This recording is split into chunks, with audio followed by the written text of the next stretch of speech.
Ni rai yangu kwa chama cha ATE kama chama cha waajiri nchini, muendelee kuhakikisha kuwa utendaji bora ambao unatumika kama ndiyo daraja la kuunga serikali na waajiri mnaendelea kuliimarisha, na niwaombeni ATE muendelee kusimamia kikamilifu masuala ya wafanyakazi ili kuhakikisha kwamba hakuna mwajiri anayeshindwa kutekeleza sheria ya kazi ipasavyo, hususa katika kuwapatia wafanyakazi mikataba ya kazi ambayo ni halisi na kuweka mazingira mazuri ya kuweza kuleta malengo ya ustawi na tija mara kwa kazi. Uzingatiaji wa sheria nao pia ni jambo la muhimu, na waajiri wote ni muhimu kumlinda mfanyakazi ili aweze kuendelea kutoka nguvu kazi yake kwa manufaa ya pande zote. Na hivi kwa kufanya hivi ndivyo ambavyo malengo ya kupatikana tija na wala kazi yatapatikana.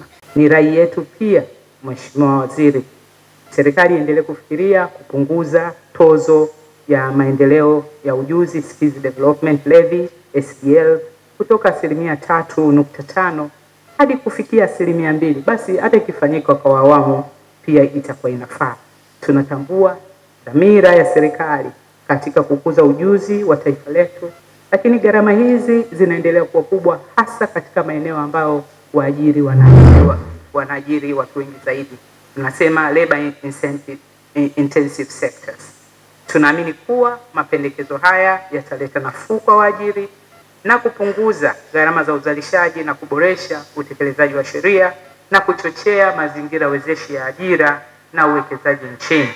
Mwajiri analenga kukuza mtaji, lakini mfanyakazi naye kuna kitu anachokilenga kukipata pale.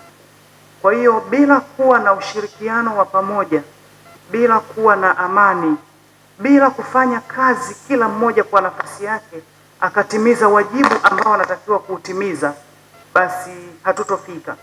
Kwa hivyo sisi kama TUCTA tunaendelea kusisitiza kwa wafanyakazi wetu waendelee kutimiza wajibu wao, wazingatie misingi ili kuhakikisha kazi zetu zinakwenda sawa sawa. Lakini pia niwaombe sana waajiri, nasi tusimame katika misingi yetu, tuzingatie sheria na taratibu ambazo tumekuwa tukiwekewa. Lengo ni moja.